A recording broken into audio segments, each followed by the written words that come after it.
The NFL theme song on Fox gets us started on the first segment of our show today, and we're playing a little Thursday morning quarterback here as we look at the Packers 2024 season and look ahead a little bit to 2025. Larry Mealer here with my guest. Back with us, Pete Dougherty.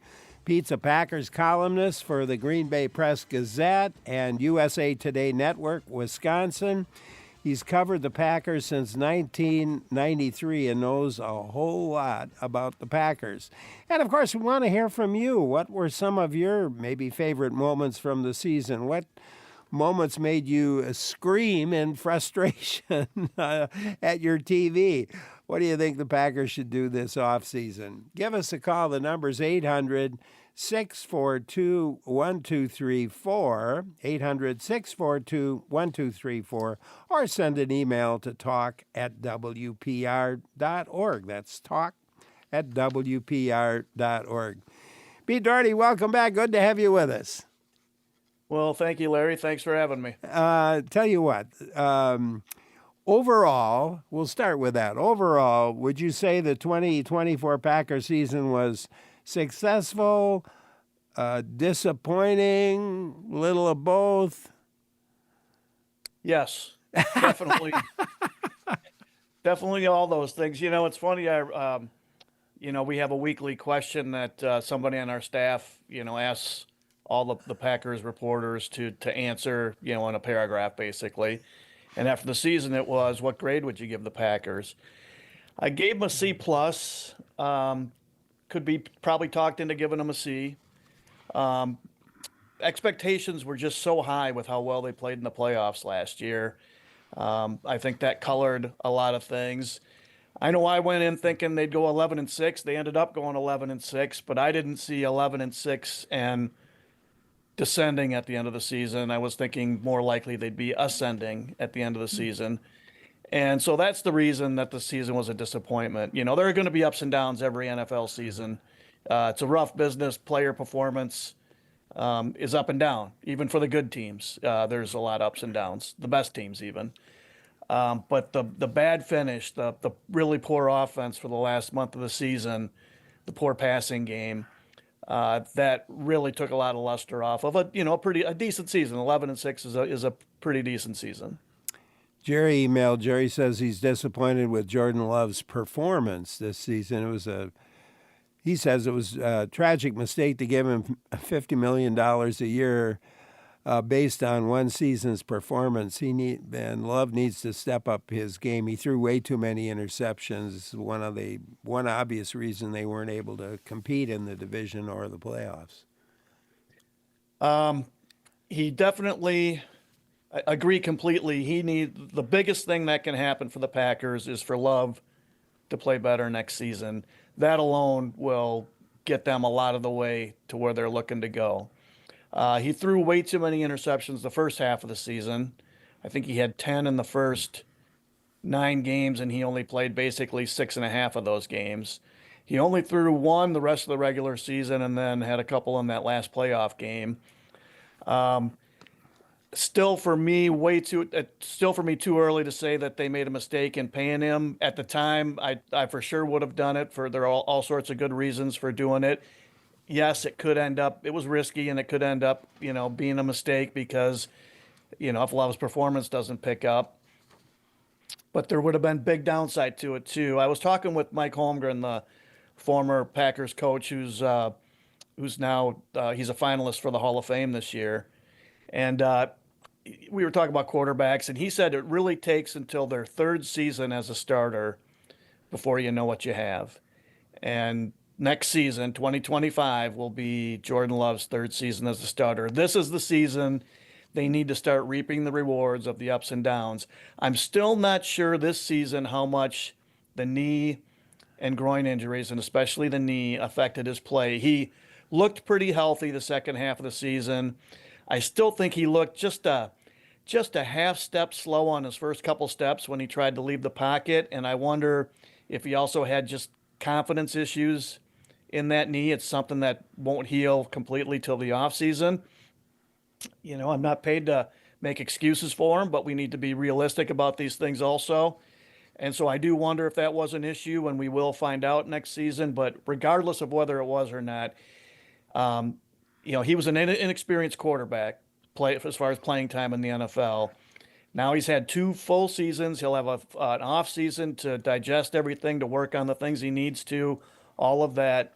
And the Packers need to see the rewards starting next season for all the ups and downs they go through. If you look at Favre and Rodgers, in their in their 5th season, they started turning the corner as a player, and in their 6th season, that's when they hit pay dirt, became really good players. So that's when the Packers won Super Bowls in the 6th season for both of those guys.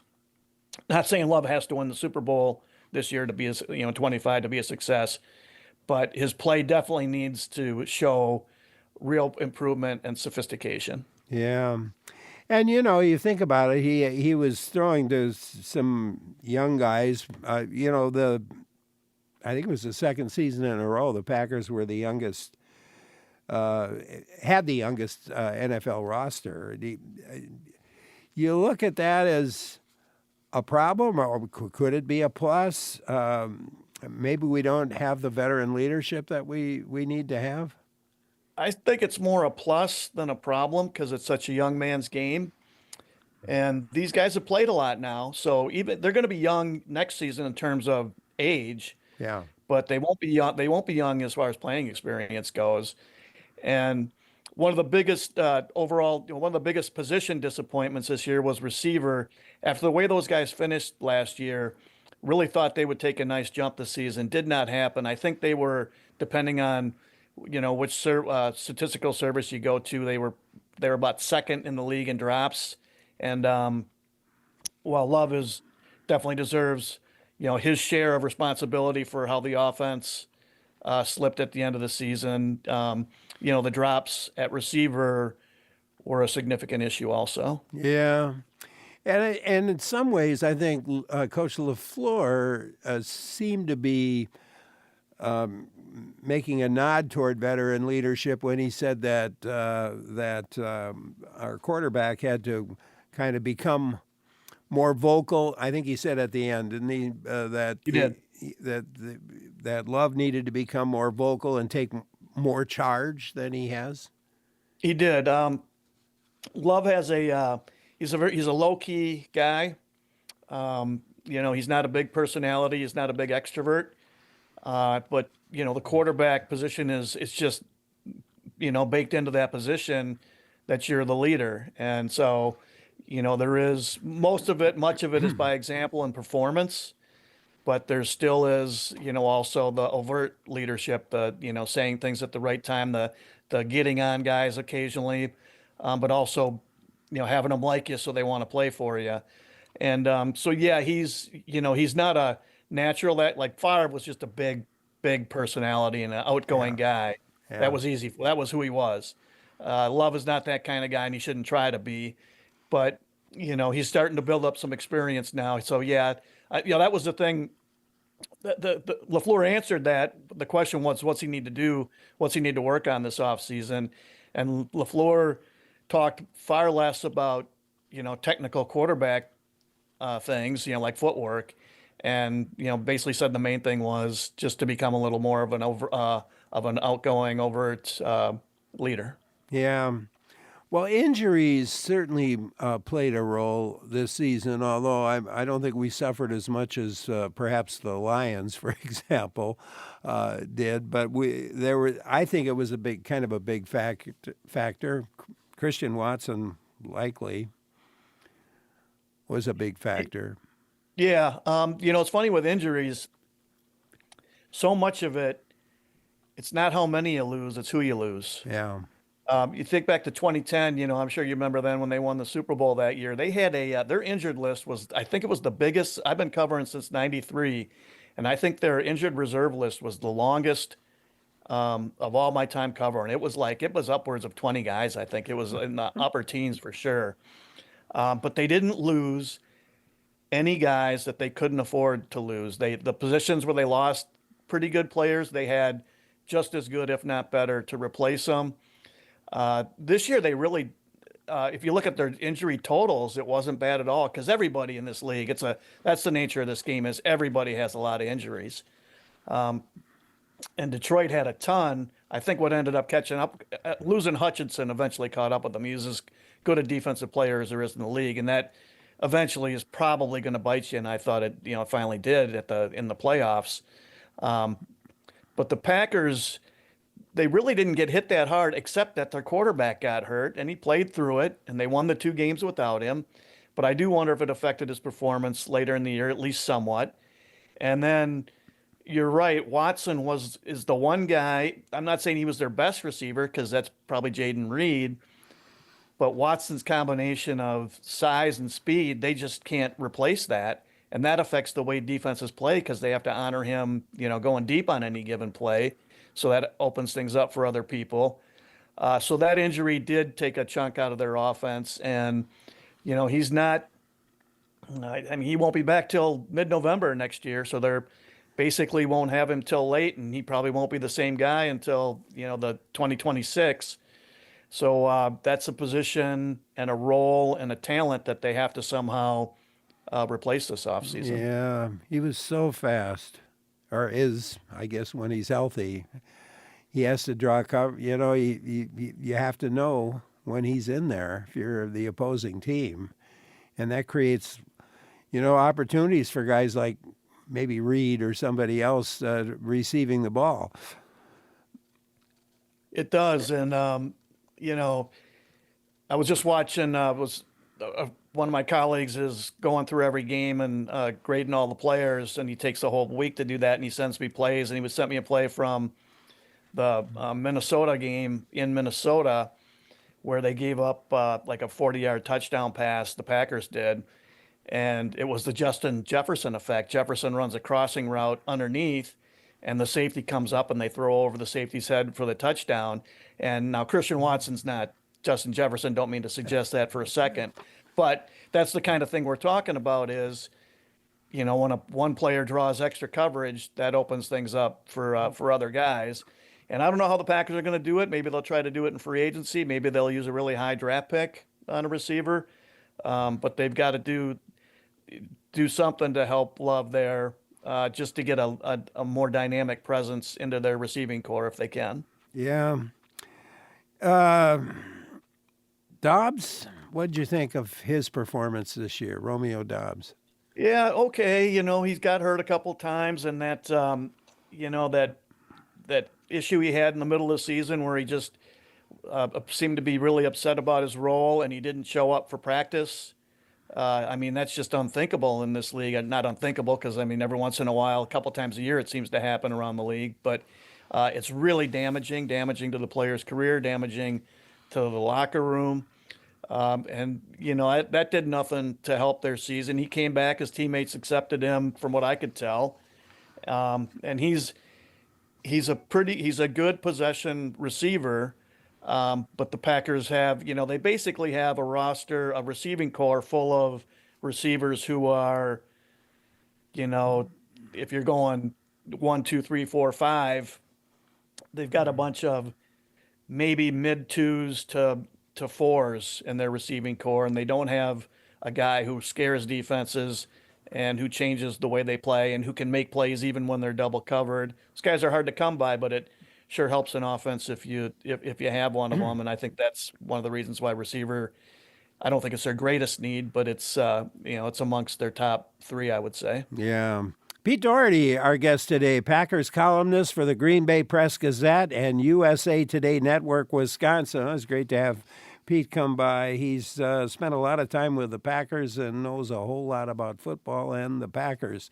You can join in with your questions. Number to call 800-642-1234, or you could email us. The email address talk@wpr.org. I'm Larry Mueller for WPR News. Great to have you along today as we talk about the Green Bay Packers with our guest Pete Dougherty, Packers columnist for the Green Bay Press-Gazette and USA Today Network, Wisconsin. Join in 800-642 1234, email to talk@wpr.org. Let's take some calls. Jonah in Green Bay, we'll go to you now. Jonah, hi. Thank you for calling. What's on your mind? Hi, Larry. Thanks for having me on. I got a question about the Packers defense. So I haven't been following football all that long, like maybe just since the beginning of the pandemic, like 4 or 5 years or so. It feels like there's not ever any consistency with the Packers defense. I'm wondering, has it always been this way? Has it always been they're either like really on top of things in one play, or they're really just scrambling around like a bunch of cartoon characters in the next? Like, that's what it feels like. Jonah, thanks for calling. Pete, what do you think? Yeah, well, that's that's a really big question and hard to answer in a nutshell. But, a couple things. The NFL is an all the rules are geared for offense. So it's, playing defense just keeps getting harder. It's gotten harder and harder year after year over the last, 50 years. And this year, for instance, there were no great defenses. There were good defenses, but nothing even close to great anywhere in the league. The Packers they were a pretty good defensive team when they won the Super Bowl in 2010. I think they were top 3 in scoring that year in fewest points allowed. And they've had 1 or 2 years since then where they've been pretty good, but that's it. To have a really good defense, you need. John Capers, out there with their former defensive coordinator, always said you need 3 difference makers. And those guys can be hard to find, especially when you're picking later in the draft and you got to hit on some picks. And they really haven't, they've been low on the difference maker scale since Clay Matthews started, since his play started declining because of age and injuries. And I thought Rashawn Gary might be headed that way a few years ago. He had a really big second half of, I think it was his 3rd season in the league, but then he tore his ACL, came back, played pretty well. They paid him, and he's just been, a little above average since then. They do seem to have drafted a difference maker this year in Edgerrin Cooper. Like, they may have a real star there finally. But they really, really could use at least one more. That's why I'm an advocate. Generally not big on trading for guys, and these huge free agent moves often backfire and end up being a waste of money.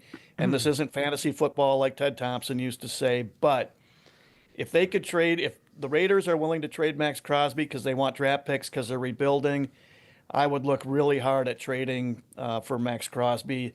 He's just young enough still where they could probably get 3 really good years out of him, and that would give them 2 difference makers. One is a pass rusher, which is huge. That could make a big difference for their defense. I'll be really curious to see how that happens, or see what happens there, and if they can do something like that this offseason. But your overall observation is right. I mean, they've been a very average or worse defense for most of the last 15 years, and they were actually better this year. They improved on their new defensive coordinator, Jeff Hafley. I think they were 6th in fewest points allowed. Their run defense was really good. But they still did have trouble getting stops when you absolutely had them in a league where a lot of teams have trouble with that. And again, pass rusher, pass rusher, pass rusher. That's what helps you get those stops when you got to have them.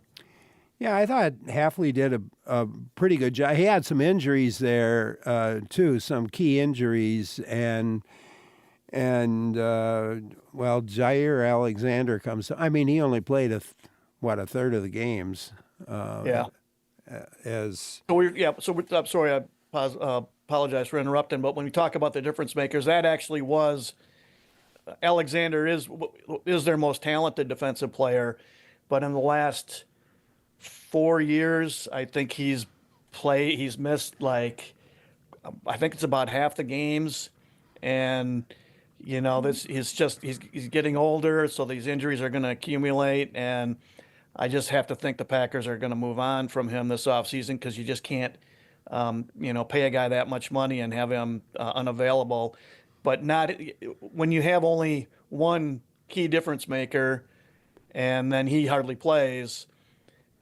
your margin for error goes way down. So I think they've got a lot of talent, both sides of the ball. They actually have okay talent, but they still have a couple big moves that they need to make and hit on this offseason if they want to be a real contender next year. Let's go to Jim in Verona next. Hi, Jim. Thank you for calling. Hi, Larry and Pete. I'm curious what you think of the possibility of the Packers picking up our old friend Davante Adams. Yeah, that's a big question floating around. This is one of those where if I'm the Packers, I don't think I'm interested. He's 32. He was a great player. He's still very good, but the decline for him could start kicking in at any time. This is about the age with even the best receivers where it starts kicking in. And he's still going to cost a fair amount of money. If I'm the Packers, I don't think I'm interested in bringing him back. It would be nice to have a guy with his experience to share what he's learned about playing receiver with these younger guys. But if they add a receiver to this offseason, they're going to want to get those young guys on the field to get them, because they have upside and they'll improve. So if I'm the Packers, I pass on Davante Adams. The history of Brian Gutekunst, to me, suggests that he'll pass, but you never know on any given player. It's just we were talking earlier about being a young team, Larry, and this is a young man's game. And man, a receiver getting up to 32, he could have a really nice season next year, but the odds are just as good that the injury problems will start kicking in, and a little bit of decline. And you just got to move on from things. And he's 32 is just a little too old for me, unless they could get him at a really cheap price. And I find it hard to believe that he'll play for anybody for a low price tag. Jim, thank you for calling. Let's take a call from Rich in DeForest. Hi, Rich. Hi, guys. I've been watching for years and years and years. I love the NFL, but I can't make heads or tails of cap money. So could Pete go it quickly? Let's say I'm a great defensive back. You signed me to a contract of $20 million, but you're going to give me a signing bonus of 10. Okay, how does that affect the cap money? And what about dead money? I've heard that too. I don't know where that comes from. And guaranteed contracts. So if you could do that very simply for a guy to understand. Thank you. All right. Rich, thanks a lot for calling. There's probably a lot of people that have that question, Pete. Yeah. It's I hope I can explain this succinctly. I'll give it a shot. So the example you bring up, 5-year deal, $20 million, $10 million bonus. So you get the $10 million right when you sign the contract. Now that, because it's a signing bonus, is prorated over the 5 years. So for cap purposes, that $10 million counts $2 million against the cap each year of that contract.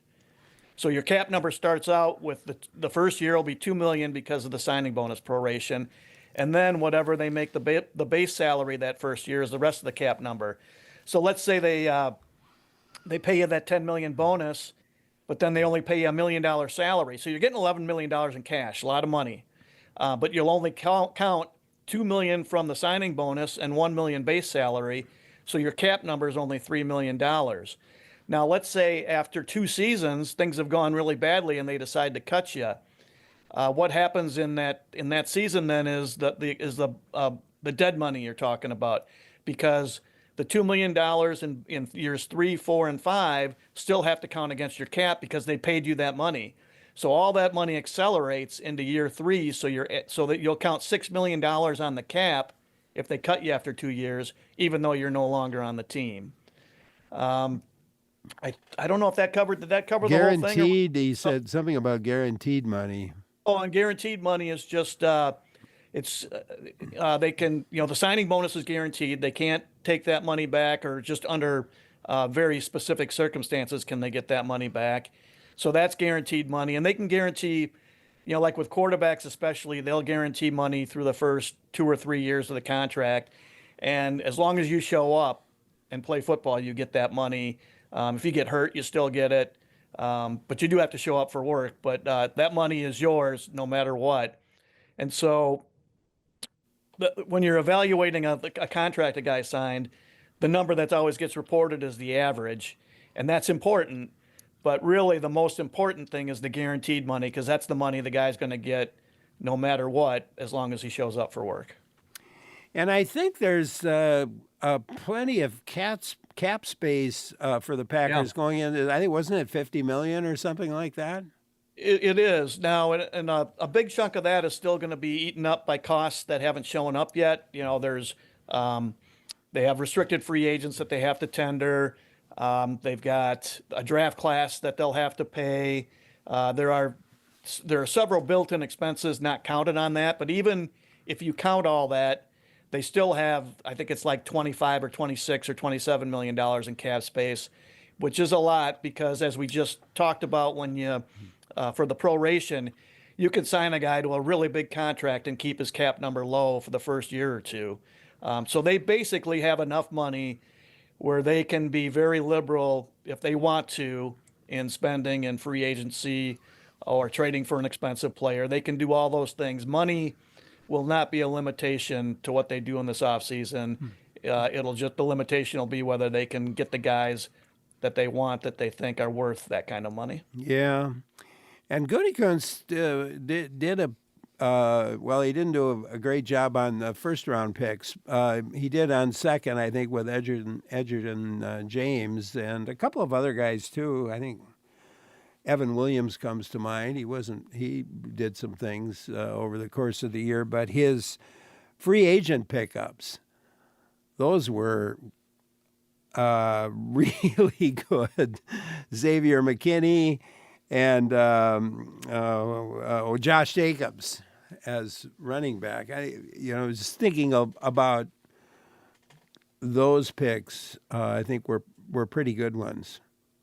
Yeah, I think you can say he hit home runs on both of those. He's spent big in free agency twice. He did it back in, 19, when he signed Zadarius Smith and Preston Smith and Adrian Amos and an offensive lineman whose name is escaping my mind right now. But he did pretty well with those signings. The Smiths especially produced really well for several years for the Packers. And then this year he spent big again. In between, the pandemic hurt a lot of teams' cap, and that hurt the Packers really bad. Plus Aaron Rodgers' contract and Bakhtiari's. They were just mortgaging contracts just to get under the cap, and they couldn't do much in free agency. The two guys they signed this past season were home runs. The problem that I'm seeing, looking just through the prospective free agents this offseason, is, and their great needs are pass rusher, cornerback, and receiver. I'm not seeing any pass rushers or cornerbacks who are those positions equivalents of a Josh Jacobs or Xavier McKinney. It's just they're just not there.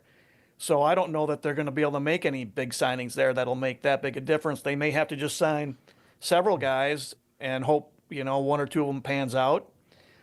T. Higgins is available at receiver. I don't know if they would spend the money it'll take to get a receiver, and maybe Cincinnati will sign him before free agency, but that's one guy who's a possibility at that position. But at least at first glance, I'm not seeing the availability of a player such as the two that they signed this past season. So that's why I'm wondering if the trade route might be the way that they have to go. Oh. Jim emailed us, and you mentioned Pat. We were talking about pass rush a bit, and he said, aside from a few games, the defensive pass rush was mediocre.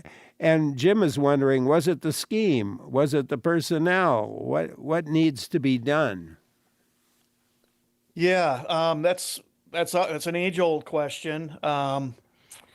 They did fire their defensive line coach, so that suggests that LaFleur thinks that was at least LaFleur and Hafley think that was part of the problem, which it probably was. You just didn't see the kind of improvement that you would expect, like from Lucas Van Ness, their first-round pick 2 years ago. He did not make a big jump this year, so you wonder if there was a coaching disconnect there. The scheme should be good for a pass rush. I mean, they went from where the outside linebackers / defensive ends stand up to where they put their hand on the ground, and that theoretically putting your hand on the ground is a better rushing position because you're coming out of the sprinters blocks. But the rush was not, the 4-man rush was not good enough this year. I mean, mediocre is the best you can say about it. So we will find out. It was a combination of the talent and the coaching, I'm sure. But the Packers, LaFleur and Hafley must think the coaching was part of it because they're making a change at that position. Yeah. Pete Dougherty, our guest. Questions for him as we talk Packers. You can join in. We'll get you on pretty quickly at 1-800-642-1234. Questions for Pete, 800-642-1234, or email to talk@wpr.org. Got an email from Orly.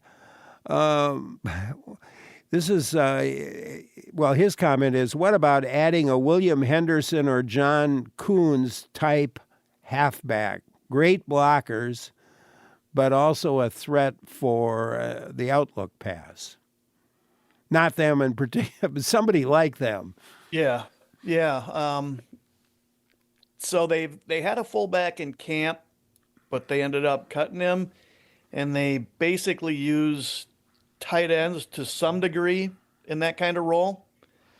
Not many teams have fullbacks, but a handful do, and they, Juszczyk at San Francisco has been a really good player.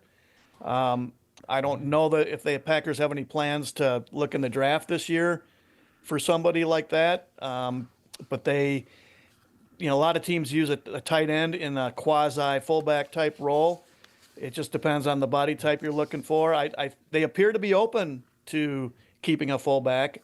I think if you look at the rosters around the league, I would guess, without having done it, we're at a point, I mean, the position's almost extinct. I would guess there's 10 or fewer teams that have a fullback on the roster now. But LaFleur runs the Shanahan offense, and Shanahan has one out in San Francisco, and they did have one in camp. So it appears to be something they're open to.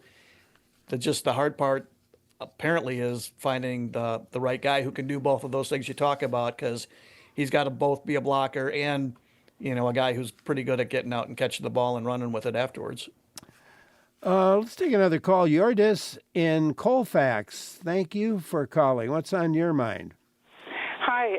I was wondering if you could compare the Washington Commanders' kind of startling rise and kind of the joyful play that has gotten them far in the playoffs, like the Packers last year. The Packers were young, they were exciting, everything was just clicking at the right time, and that maybe this year teams studied the Packers a lot more carefully, weren't going to be surprised by them, and then of course all the injuries affected them, but just that the Commanders kind of remind me of the Packers last year.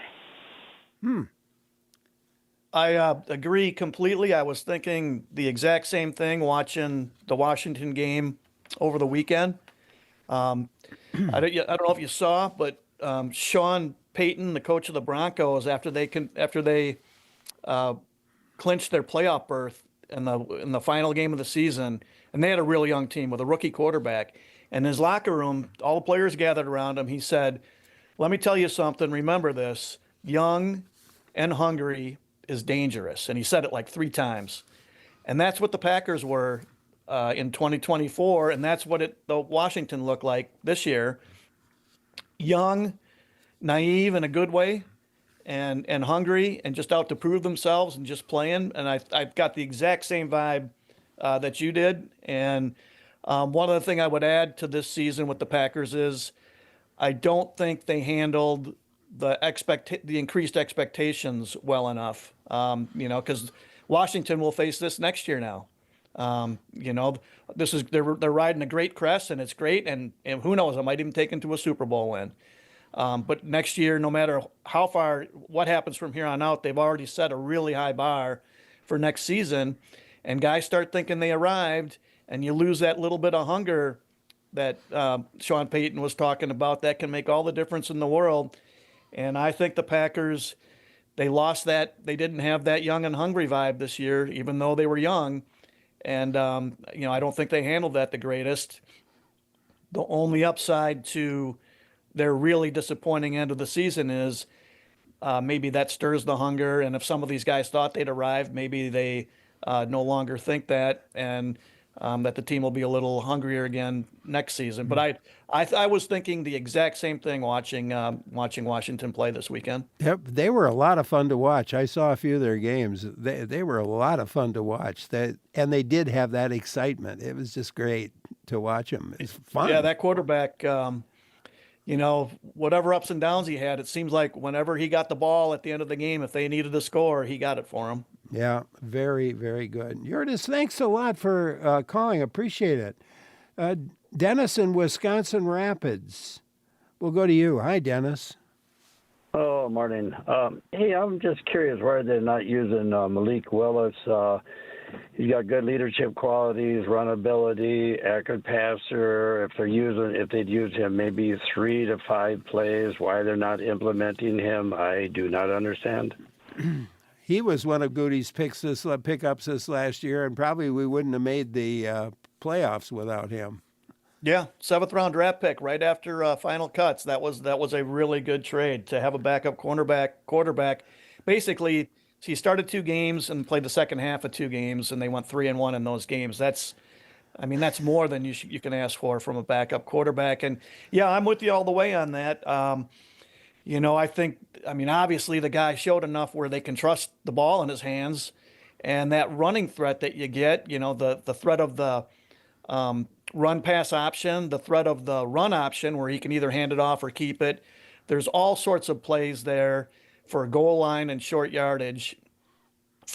I don't know why LaFleur didn't do it. When you ask those kind of questions during the season, they won't answer them because they don't want to tip off opponents to what might or might not be coming. So they just give an ambiguous answer. So whenever he was asked about it, he'd say, yeah, it's something we're thinking about. They didn't do it until, I don't know if you noticed, in that last game against Chicago early in the game, the last regular season game, they had a player in the first quarter where Willis came in, Love stayed on the field and lined up at receiver, and Willis played quarterback, and he ran. He took the snap and had like a 3-yard run. And I wonder if were they doing that just to give their next week playoff opponent something to think about, or were they checking to see how it worked, and was it something they actually were thinking of using in the playoffs? But the problem was Love hurt his arm and Willis hurt his thumb. So in that game, I think whatever they were thinking there went out the window. This is something I definitely will be asking LaFleur about. We won't get a chance to talk to him until, I think maybe not until the owners meetings in late March, but that's definitely on the agenda for something to ask him about. And I don't know why you wouldn't do it. That running, the threat of all those options of run, pass, handoff, or pitch it, or having the quarterback keep it. There's a lot there for good short yardage and goal line plays. I actually be surprised if they don't do something like that, but I don't know what LaFleur is thinking, so maybe we'll find out this offseason. Dennis, thanks again for calling. Appreciate it. You can join in too. Number to call 800-642-1234 or email to talk@wpr.org. Larry Mueller here, my guest Pete Dougherty, Packers columnist for the Green Bay Press Gazette and USA Today Network, Wisconsin, here on the Wisconsin Public Radio News. Talking Packers today with our guest Pete Dougherty of the Green Bay Press Gazette and USA Today Network, Wisconsin. Coming up, just to let you know, we'll be talking with the author of the book, The Living Great Lakes, Searching for the Heart of the Inland Seas. That at noon today in our next segment. But right now it's Packers, and you can join in at 800-642-1234. Email to talk@wpr.org. And an email, John wonders or thinks we didn't take full advantage of Jacobs. A great rushing attack should mean a strong play-action attack, but those things never seem to mesh. What do you think? They didn't. And for the first half season, maybe. I wondered if it was because Love was coming back from the injury, and if you put him under center, he's got to move more. And so I wondered if they put him in pistol and shotgun so he wouldn't have to move as much. But as he got healthier, they would do more of the under center play action. LaFleur talked after the season about how their running game, it was demonstrably, I'm sure their numbers bear this out, was they ran the ball much better out of pistol and shotgun than they did under center. And so I don't doubt that that's true. I do wonder and want to ask him about later this offseason is even if they did run the ball better from shotgun and pistol than under center, did it work to the detriment of their offense overall that they didn't do more from under center because then their play action game would be better? And the reason it would be in pistol and shotgun, when you're handing the ball off, the quarterback's facing the defense. So the defense can see the ball. And so they can see whether you're handing it off or not. When you're under center, you turn your backs to the defense, the ball's hidden. So it's harder to tell if the running back is getting the ball or not. And that extra, just half tick, half step can make all the difference in the world in coverage.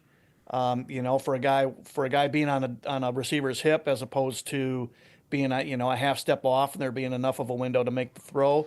So I do wonder if, even though they ran it better from shotgun snaps, if the offense as a whole suffered. And I wonder if what their off-season study of themselves, the self-scouting, will prove there. My suspicion is that what you're pointing at there is probably right, and I wonder if we will see more under center stuff next season. James emailed us, what do you see for the future for A.J. Dillon? I personally don't see any reason why they'd bring him back. They've got younger and better in Emmanuel Wilson and, Marshawn Lloyd, their third-round pick last year. I mean, he hardly played even in camp, and he got hurt right away when he played during the season, so we have hardly seen him, but they used a high pick on him, and he certainly flashes some speed and explosiveness. And then their other running back, I can't believe Chris Brooks, is a big special teams guy, and they also used him a lot on third downs because they liked him as a pass protector. So I think they've got younger, cheaper, and better, so I don't know why they would bring Dillon back. My strong suspicion is that they won't. Lynn in Pewaukee emailed us, what about hiring Mike McCarthy? Sounds like he's in the running for the Saints job. He's getting a second interview with them. Second interview means it's serious. There's a couple other guys who are getting second interviews too, but no, I don't. I've heard other people bring it up too. I do not see that happening. I mean, what capacity would it be? There's no way that they're going to fire Matt LaFleur. So, and I don't think McCarthy would at this point would work for anybody in any other role than head coach. But I thought it would have been really fun if he'd have gotten the Bears job. That would have been interesting. But it sounds like he's got a real crack at the Saints job. So I'll be curious to see how that one goes. And you mentioned the Bears, and here we had an email from Luann from Green Bay. How concerned should we be about the Bears' new coach? Might they have a keeper this time? They might. The one thing I'll say is, I mean, the guy seems very impressive. What he did with Detroit's offense. Now, he had a lot of talent to work with, but still, he pulled a lot of strings there, and that offense was very impressive. He looks like a creative play caller. I've heard, I know somebody who played for him with a different team who thought really highly of him. So he does seem good. The one caution is every year there's a hot coaching candidate, and it often turns out 3 years later that guy was no better than anybody else that was available that year. Not all the time. Holmgren was the hot one, and he ended up being great. So this guy very well could be good, and on paper, he appears to be the most promising hire that they've made. And I would say so. I've been covering since '93, and I would say the most promising hire they've made in that time. And they need somebody to work with that quarterback because that guy's got talent. So yeah, I'm sure the Packers got to be concerned about that, but we don't know what running a team is so much different than coaching an offense, and you never know till the guy sits on that seat. And the converse is, how will this affect Detroit now? If he is really that good, maybe the Lions offense suffers for it. Yeah. Charlie emailed us. Charlie thinks they should put some serious time into developing Malik Willis more at quarterback. Every time he's in there, he makes good decisions, Charlie says. He's apparently has a great arm, very athletic. Charlie also says they should look into trading Watson and Alexander if they can find another team that wants chronically injured players. Yeah, well, nobody's going to trade for Alexander. He's that $17.5 million he's going to make in 2025. I just can't imagine any team trading for that contract. I can't imagine that happening. So I think the Packers are just going to have to cut him unless he would take a big pay cut, and I don't think he would. And the Packers might be ready to move on anyway. And Watson, nobody's going to trade for an injured guy, but. Yeah, it's part of the game, and even when some guys have injury histories in college, and it carries on to the pros. Some don't, but they get hurt in the NFL. Some guys their bodies are not made to withstand the rigors of the NFL, and it sure looks like that's two of them. What about special teams? Brandon McManus was very important after going through, I forgot how many kickers. But wondering about did we have better special teams play this year? The kicking and punting was really good this year, except what was it, the first 4 games until they went to McManus? What was that? That was like 4 or 5 games in, I think. But yeah, he seemed to solve their kicking issues. Be stunned if they don't re-sign him in the offseason. He's a free agent, but I'll be stunned if they don't get something done with him, because that last year and a half with the issues they were having. I mean, you just can't lose games by missing 43-yard field goals. It's just the margins are too thin in this league. Those things have to be close to automatic now. The coverage teams were okay. The return game wasn't very good. The first charge of special teams is the old medical oath. First, do no harm. And so they were okay in that regard, I thought. But they're not a plus. They haven't been a plus for the team. Bisaccia, he's one of the highest paid special teams coaches. He's also an assistant head coach, so I think he helps LaFleur in other areas besides just special teams. I get the sense from talking to people over there that he's thought of really highly in the building, on the football side of the building. So I sure sounds to me like there's no way they're making a change there. They have not become one of the best special teams in the league. I think they're better than they were for most of the previous, 15 years, maybe even more than that.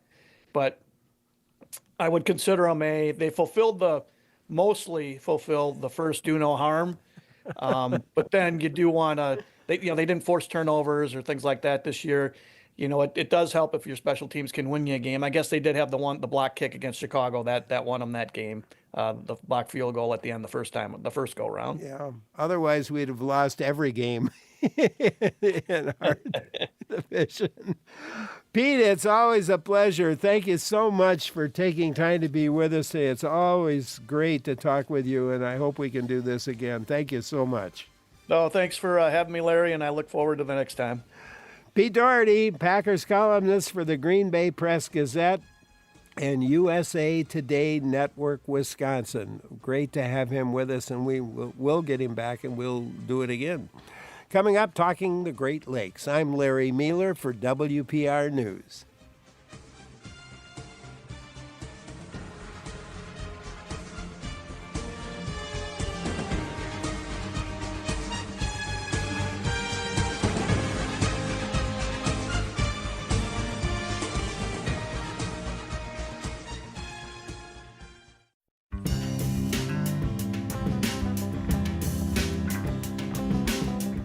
Thanks so much for joining in today on WPR News. Larry Mueller here. It was more than 20 years ago, Jerry Dennis wrote the award-winning book, The Living Great Lakes, Searching for the Heart on the Inland Seas.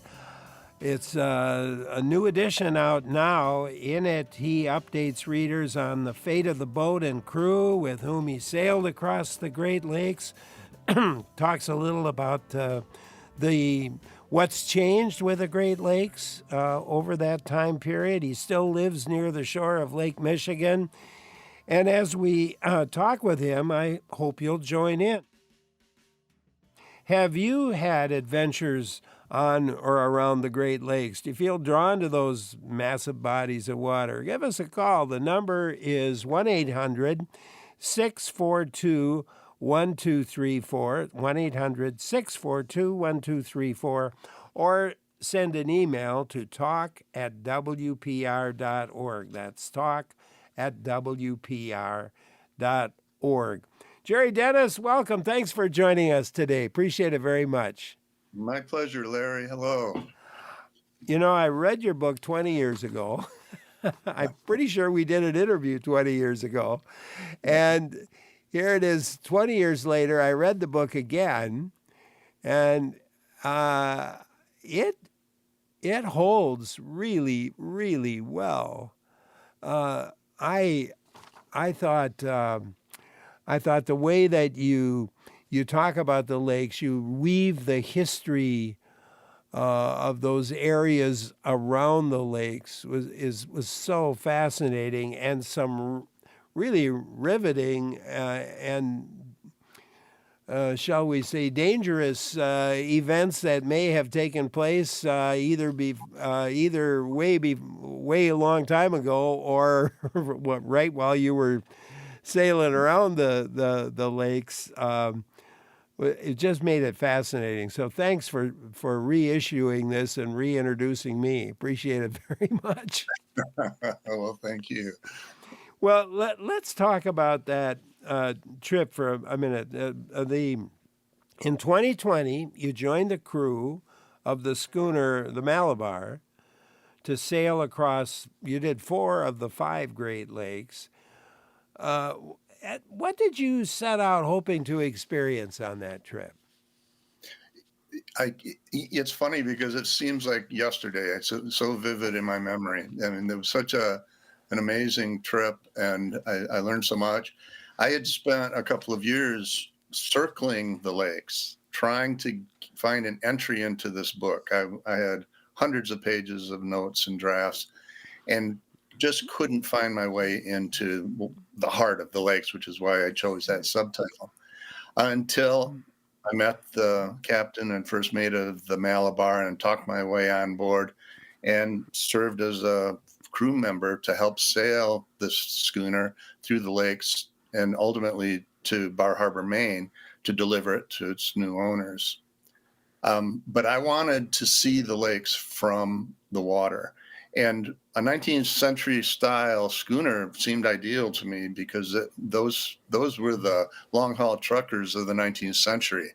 And that was a big part of the commercial history of the lakes, took place on boats just like that.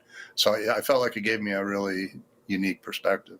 Hi O'Nuttall, the guy that you mentioned, he's a fascinating guy to me.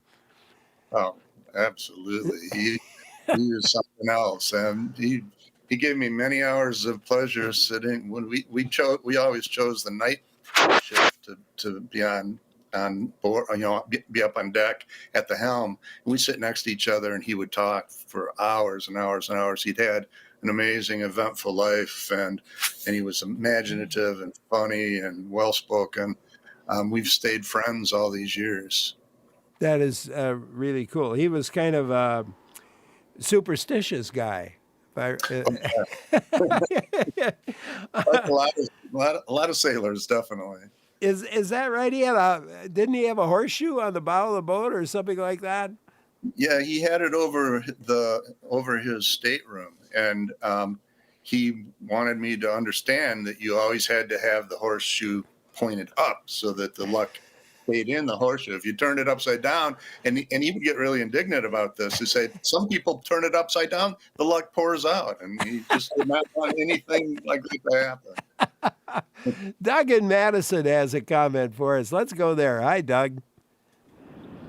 Hey, Larry. I just wanted to talk about Washington Island, how amazing it is, and the salmon fishing and that goes on around Washington and Rock Island. Lake Michigan's fantastic. Yeah. Oh, yeah. I've been to Washington Island, and that's a fascinating place. But yeah, the fishing around there and all through all through Lake Michigan in total is really good. Yeah, it really is. I've been there too, and I've enjoyed every minute that I've spent there. As a matter of fact, Washington Island, and done some fishing and caught some pretty nice fish on Lake Michigan as well with some charter boats. It was always a lot of fun to be on the water. The Great Lakes, Michigan and Superior, the Great Lakes contain nearly a fifth of the world's fresh water. And what are the shores? Something like 10,000 miles of shoreline? Yeah, approximately. How do you explain the size and importance of the Great Lakes to people? That was a big part of the motivation for this and a couple of other books I've written. Because any of us who live here have had the experience of having visitors who've never seen the lakes in our presence and watching how shocked they are that you can't see across them, for instance, that they look like oceans. They are vast, and people who haven't seen them just have no idea. They see them on a map, and I get calls once in a while from people wanting to kayak across Lake Michigan and wondering where a good place to start from is. And I said, you don't want to do it, first of all, and they just don't understand. They are big lakes capable of huge waves. You know, I just did, to go along with that, I think you mentioned in the book that Superior itself is 350 miles long. So I just went online this morning to check the length of Wisconsin. And the length of Wisconsin is 311 miles. So just to give a perspective of the size of it, I mean, here we are. It's longer than the state of Wisconsin by about 45 miles or so. Yeah. If you go from the western tip of Lake Superior to the eastern end of the St. Lawrence River, you're covering a quarter of the continent. Just absolutely amazing. Brad in Appleton has something for us. Let's go there. Hi, Brad. Hello, guys. How's it going? Good. Appreciate the call. What's on your mind? Yeah, I just had an interesting story and experience that I got to experience with the Great Lakes. Quite a few years ago, I worked on an episode of Expedition Unknown on the Discovery Channel with Josh Gates. Yeah. And, he did an episode called, I believe it was called Ghost Ship of the Great Lakes. And I was a production assistant, and we filmed mainly up around the UP, Manistee, Michigan. It was just one of the coolest experiences of my life. He actually went so far as to go down into the lake in a little yellow submarine that I got to watch being dropped into the lake. Yeah, it was pretty cool. He didn't actually end up finding the ghost ship, but we had a lot of fun filming that, and we went to a couple lighthouses and explored the history of this lost ship. Brad, thanks a lot for calling. Well, you know, there were a lot of lost ships on the Great Lakes. And you get into it quite a bit. And November, of course, is probably the worst month. Yeah, definitely. Of course, the Edmund Fitzgerald sunk on November 10th in 1975. And you tell a story. This is one of the more riveting stories that I can remember, packed into, 2 or 3 pages I think this was in 1998. You attended a reunion of family members of those who perished on the Edmund Fitzgerald, and you went to that gathering, and you heard a guy by the name of John Lufkins, I believe, and he told the story. It didn't have to do with the Edmund Fitzgerald, but it did have to do with that night of him saving some people, a couple of people on the lake. And that was the most riveting story.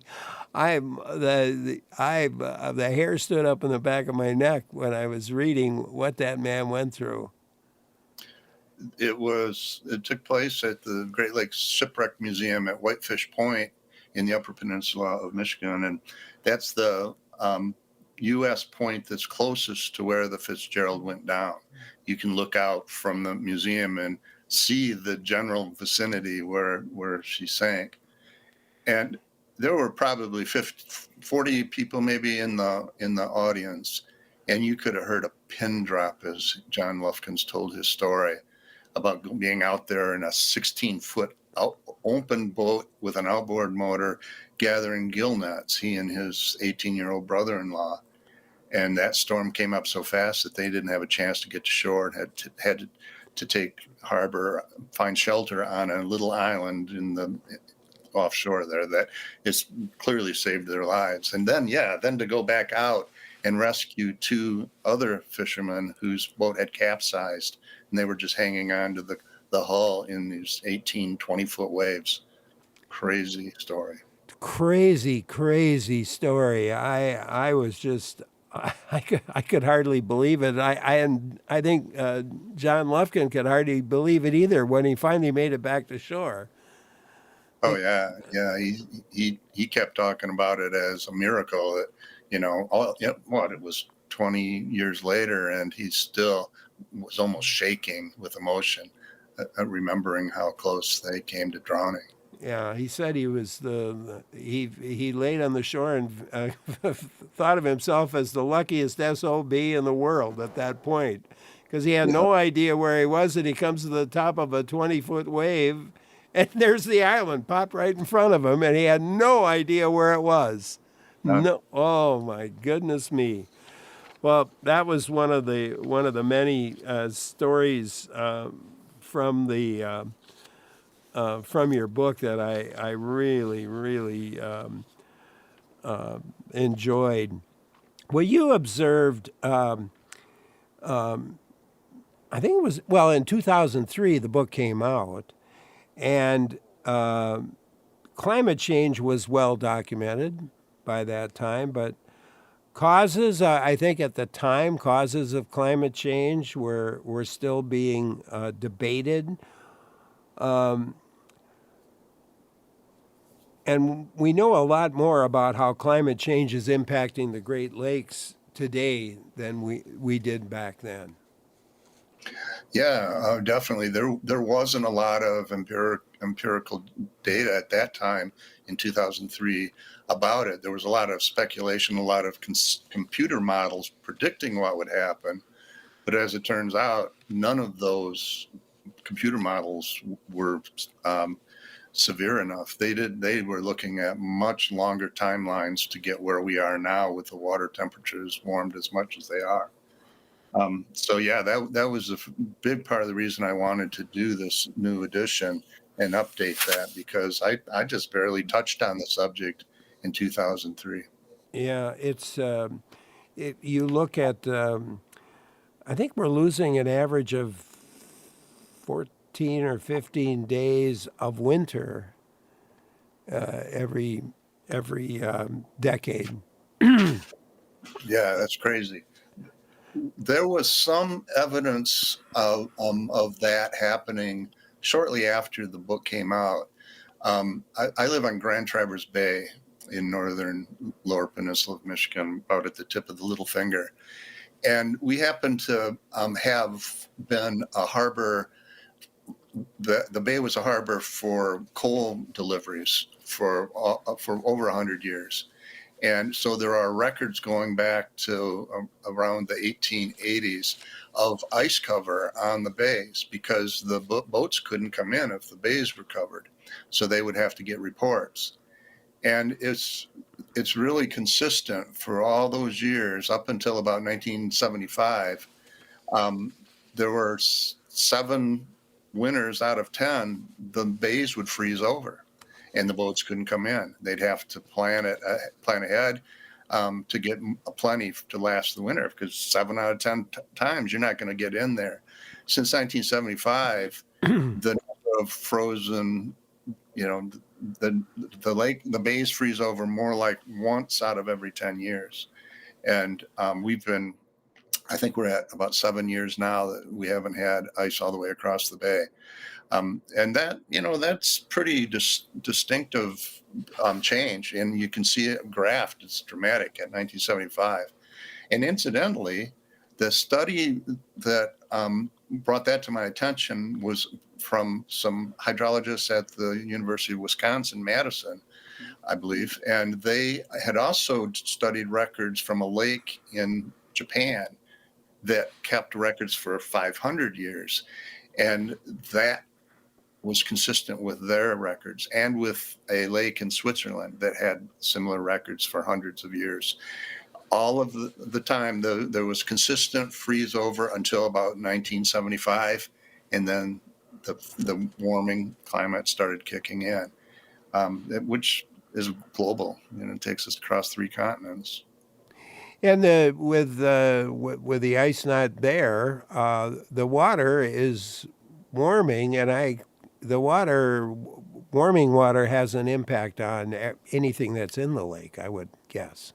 It does. It affects, spawning and life histories of most of the organisms in the lake. Plus, it opens them up to new invasive species from regions of the world that are warmer. That's a real concern on Lake Superior, because Superior so far has been able to stay clear of zebra mussels and quagga mussels and round gobies and spiny water flea that are, in all the other lakes, because the cold water kept them out. But now Lake Superior is one of the fastest warming big lakes in the world. And it's just a matter of time before those invaders find a home there. Jerry Dennis, our guest today, his book, it's the 20th anniversary edition with a new introduction. It's titled The Living Great Lakes, subtitled Searching for the Heart of the Inland Seas. You can join in, and I hope you do. Give us a call with your questions or comments, or maybe your experiences to share on the Great Lakes. Number to call, 800-642-1234. Or you could email us to talk@wpr.org. I'm Larry Mealer for WPR News. Thanks for joining in today on WPR News. Larry Mealer here, talking with Jerry Dennis about the 20th anniversary edition with a new introduction of his book, The Living Great Lakes. Again, questions, give a call. The number's 800-642-1234. Email to talk@wpr.org. Let's take a question from Paul in Tomah. Paul, hello. Hello. Thanks for taking the call. First thing I want to kind of brag a little bit. I get to go live up there all next year by the town of Frida. I don't know if he knows anything about that area, so I hope to get his book, sit back in a lazy chair and read it. But I guess I'm calling about, does he know anything about the monsters, the legends of the lake? I've heard of a few legends where they may have originated from. I think there used to be pirates on the lake, more modern-day pirates, but anything that might be kind of historical in that respect. Okay. Paul, thanks for calling. Jerry? Yeah, there are legends of monsters going back centuries. Of course, Native Americans believed in them. If you've ever seen the rock paintings up on the North Shore of Lake Superior, there's a dragon-like creature that they felt was the cause of storms on the lakes. There have also been, rumors about more modern sea creatures more like Nessie, but no evidence of that. They're just the stories that are going around. But there were pirates. There were definitely robbers on the lakes back in the sailing days. I've heard many stories about ghost ships that, again, there's no real evidence, but people love stories like that. One of the enduring legends is of a cache of Confederate gold dollars that were lost in a shipwreck during the Civil War. Apparently, some Union soldiers had stolen it, or either that, or one other version of the legend says that the Confederacy wanted to ship the money up to Canada to try to purchase the services of mercenaries to help them in the battle. In any event, the money, as far as I know, has never been found, if it existed. But again, you're going to get stories like this. Well, yeah, and I can think of days when there's fog or a heavy mist on the lake, and somebody might actually see a ship on the lake, and it probably looked like a ghost ship, maybe.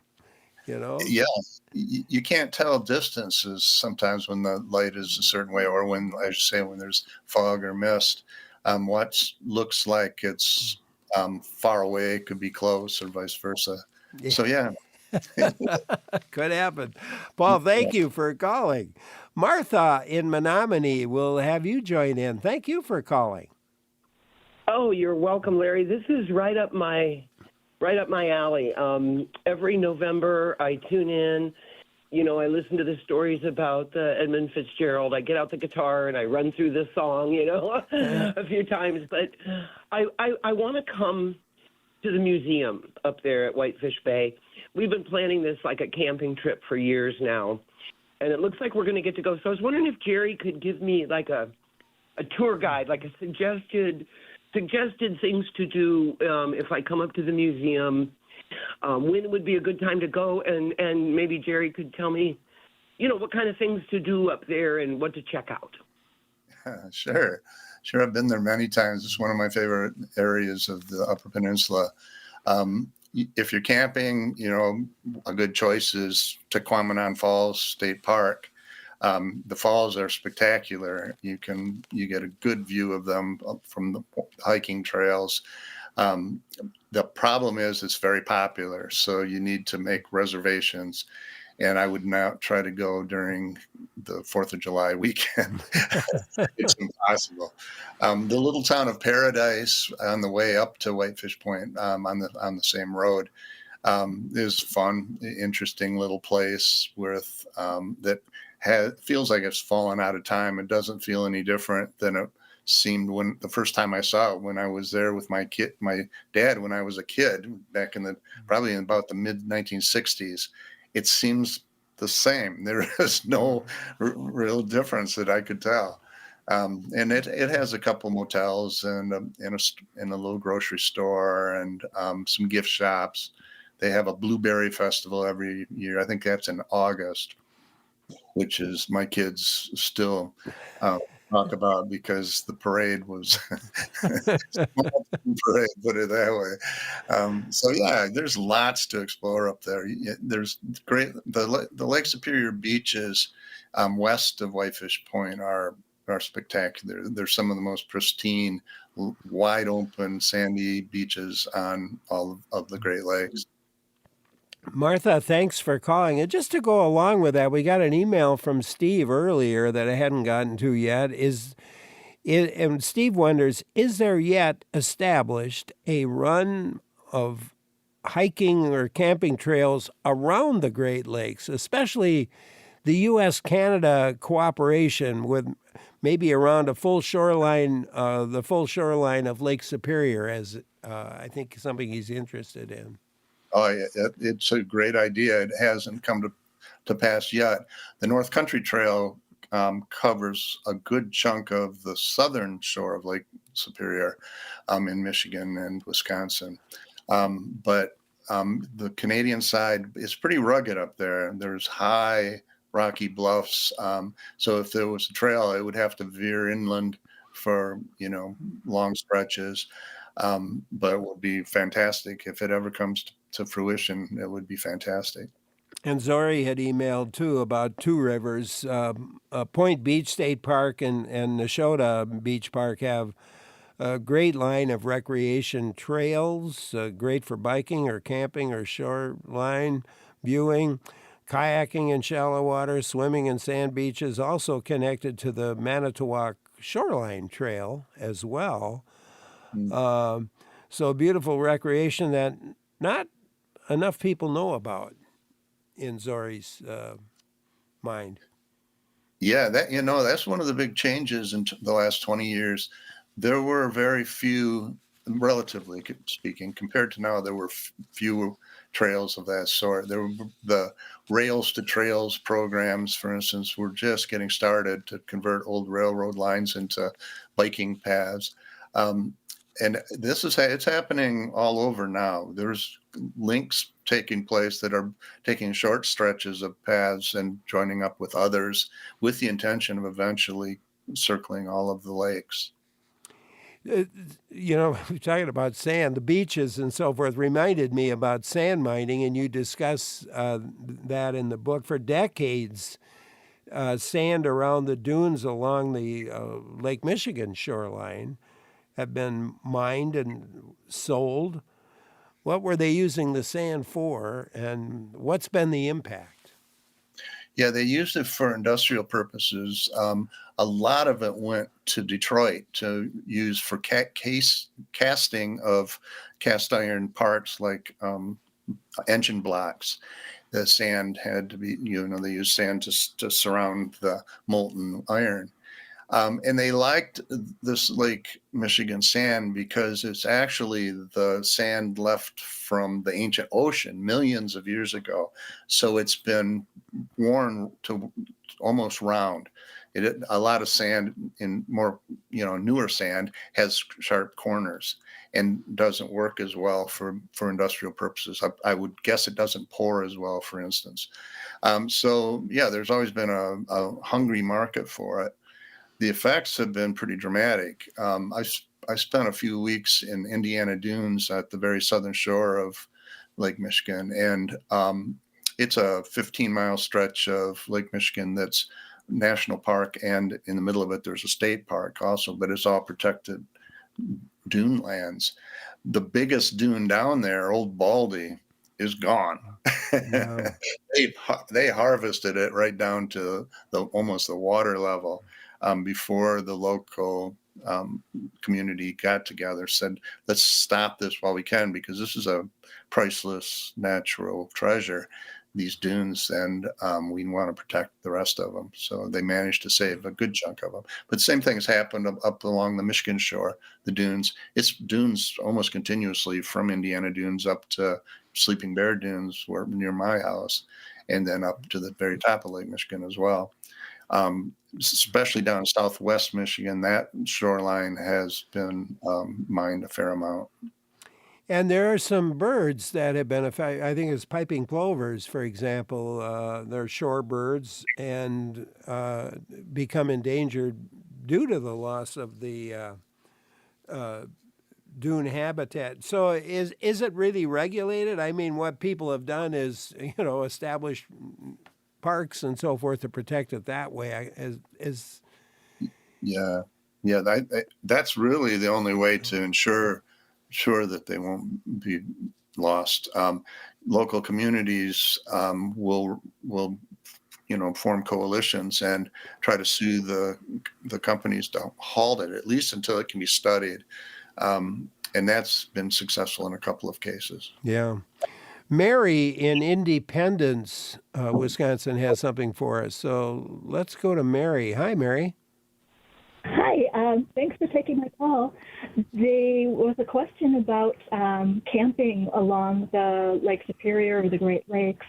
And in Minnesota, roughly from Duluth up to the Canadian border is the Superior Hiking Trail. It runs along the Sawtooth Mountain Range there, and it goes in and out of the state parks. you can arrange for pickup and drop off. There's lodges and things along the way. That sounds fascinating. I didn't know about it.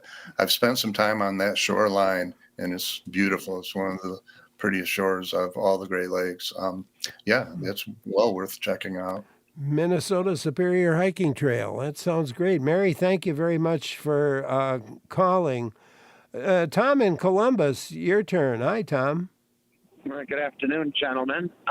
My wife and I kind of discovered the peninsula up into Door County and our beautiful Peninsula State Park and some of the wonderful shoreline up there kind of late in life after the kids were grown and gone and school paid for and all that stuff. We started to venture out a little bit, and we love to go to along the shoreline. I mean, the Harrington Beach and in those areas, and it's just phenomenal. We go in November up to Door, and we've been pinched by. We get that first into the second week every year, and we've been pinched by that weather that's turned quickly before. But we just love how that water can go from a jade green, kind of foamy and a little bit choppy, to just slate gray, black, and sure. I mean, it's just beautiful. We just love it. So I would encourage anybody to spend some time along our lakes and get your state park sticker and get outside. Tom, thanks for calling. Jerry, a comment? Yeah, that brings to mind another misunderstanding about the Great Lakes that I have encountered countless times all over the country, and you encounter it across the oceans as well, and everywhere in the world, that anybody that is aware of the Great Lakes. This book, by the way, has been translated into Korean, so I'm looking forward to seeing what the Korean readers think. But many people think that the lakes are polluted beyond hope. They remember the Cuyahoga River in Cleveland catching fire in 1968 and being, the Johnny Carson show. Johnny Carson got a lot of laughs about that. He called Cleveland the mistake by the lake. And that sticks in people's minds, and other things. And, there are a lot of pollution problems, and there are places that are in trouble. But the vast majority of the lakes themselves and of the shoreline are still pretty spectacular, as the caller brings to our attention. The Door County shoreline is wonderful. It is beautiful, and it's not alone. There's thousands of miles of great shoreline still. And you do address that and talk about that in your book, especially, I think, around Lake Erie and your experiences there. And I just want to go back to the book a minute, because when you do, as you cross through these lakes, we not only learn about your experience in the crossing and what's going on in presently. You do a wonderful job of digging back into the history, and really the fascinating history of these of all this. It's really, really remarkable. Sumner, in Madison has something for us. Let's go there. Hi, Sumner. Yes, hi. Can you hear me okay? Yes, go ahead. Yes. So I've spent the last 50 years on Lake Superior, mainly in the Fossil Islands, studying colonial water birds and shorebirds. And 1974, we found the first nesting piping plover on Long Island. But that's not why I'm calling. I had an unusual experience about 7 years ago, which kind of haunts me to this day. And that is, I was doing a marsh bird survey on Madeline Island at a place called Big Bay Lagoon. And I did this survey. This was a marsh bird, a rail and bittern survey. And it was done late at night, starting about 11 o'clock. And when I got done, as I was heading back to the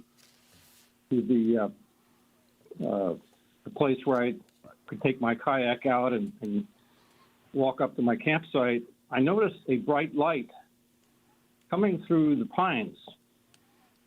And I was amazed. I was thinking to myself, the time now was about, close to 1 a.m. And I was thinking, who's out at this time of night? Who's walking along the beach? So I decided to investigate and went out I got to the place where I was going to take my kayak out, got out, and I walked toward the pines and got out to the pines, and there, what should I see but a large crystalline bowl-shaped object, probably about, I would say maybe, I would estimate it was about a quarter mile away, but probably farther because I was so tired, and probably about 1,000 feet or so above the water. I knew it wasn't the moon because the moon had been a sliver over my right shoulder. And so I just parked myself in the sand and watched this thing. It was like a crystalline bowl-shaped object. It did not move at all. One friend of mine said, well, it was probably a weather balloon, but there was nothing visibly attached to it anywhere. And so I had no explanation for it. A Native American elder friend of mine said, well, consider yourself blessed. You've had a visit with the Great Spirit of the lake. And that was sort of his explanation of it. But I'm just wondering, have you had any unusual sightings or reports of something similar to that? No, I've never seen anything like that. And I don't think I've even heard of anything like that. That's really interesting. Yeah, interesting story, Sumner. Well, maybe somebody else has, and we'll hear from them. Thank you very much for calling. Appreciate your call. And Bob in Lake Nebagamon, we'll go to you next. Hi, Bob.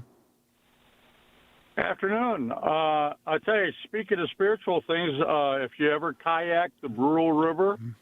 Yeah. Yeah. Yeah. We got 2 yaws.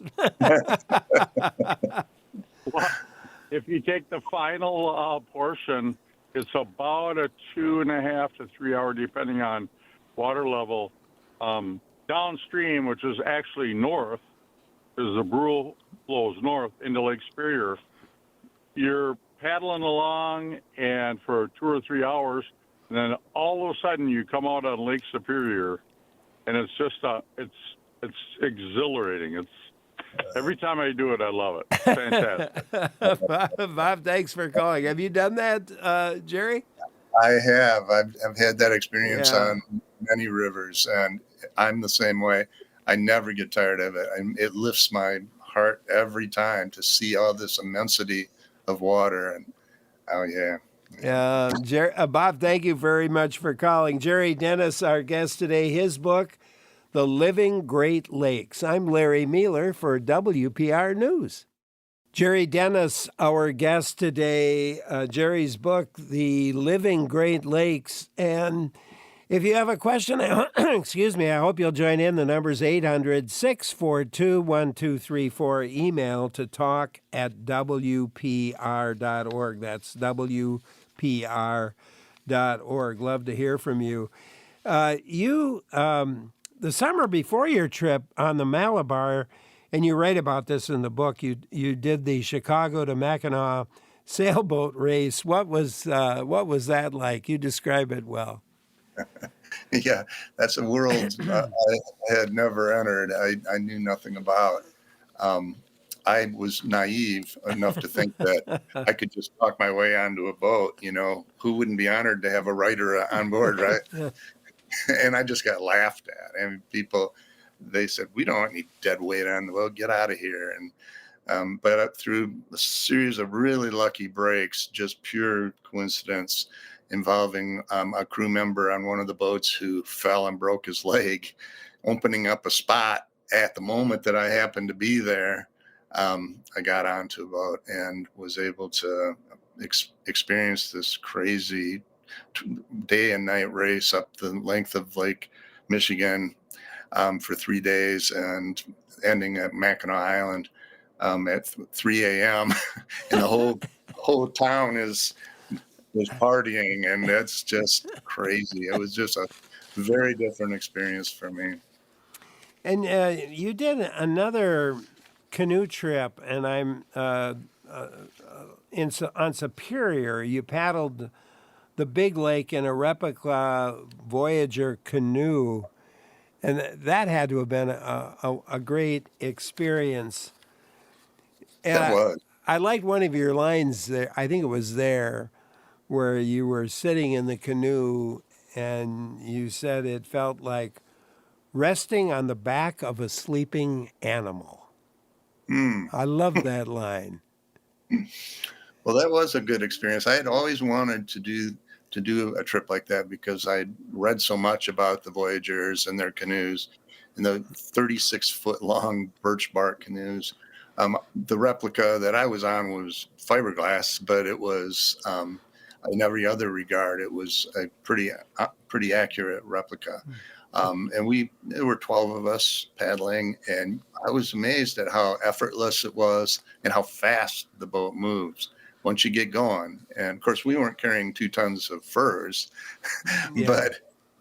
but it was quite an experience. And we got windbound for a couple of days when a storm hit along the north shore of Superior, and that was spectacular. Just sat and tended a fire and watched the waves come crashing in.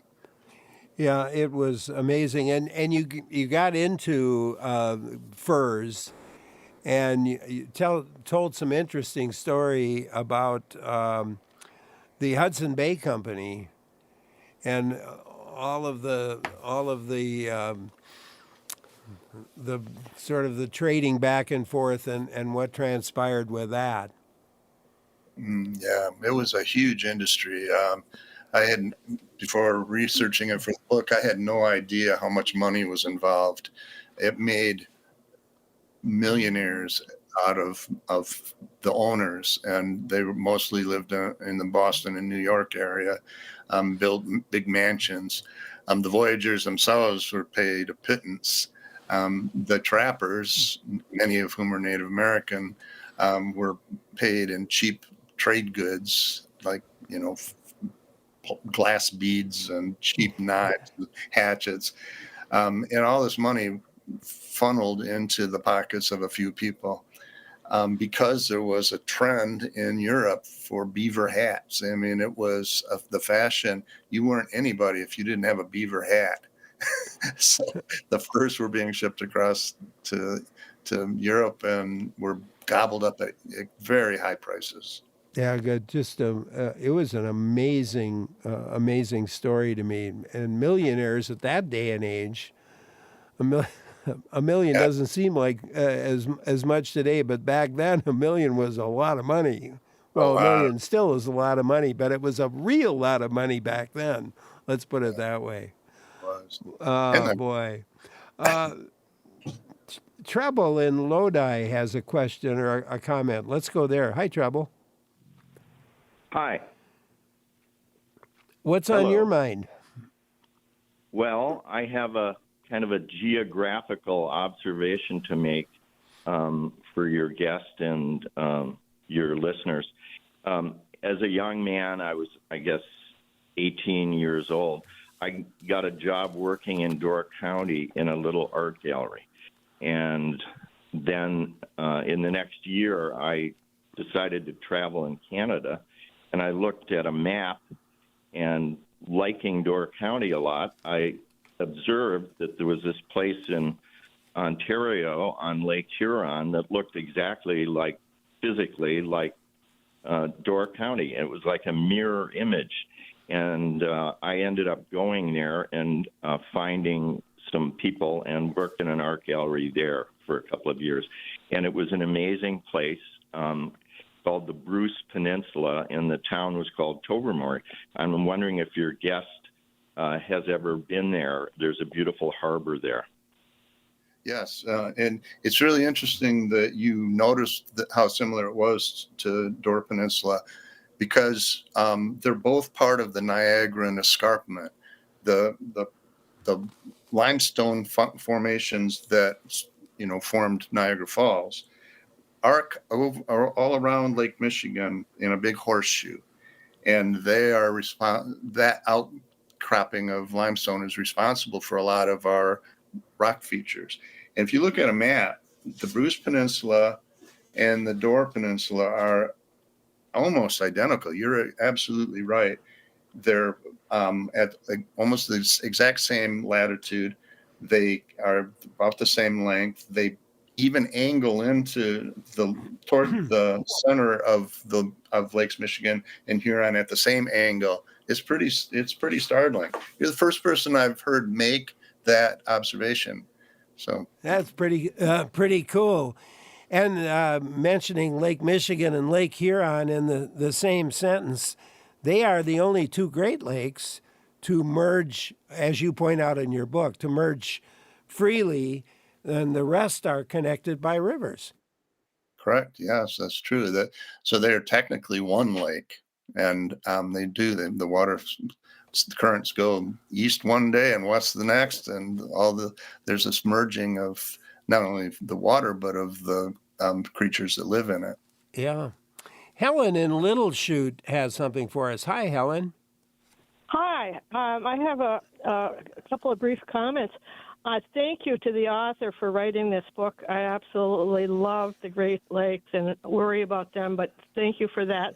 I have 150 feet of shoreline on Lake Superior from my grandfather, and our beach is part of the Canadian Shield, and we have some of the oldest rock formations on Earth.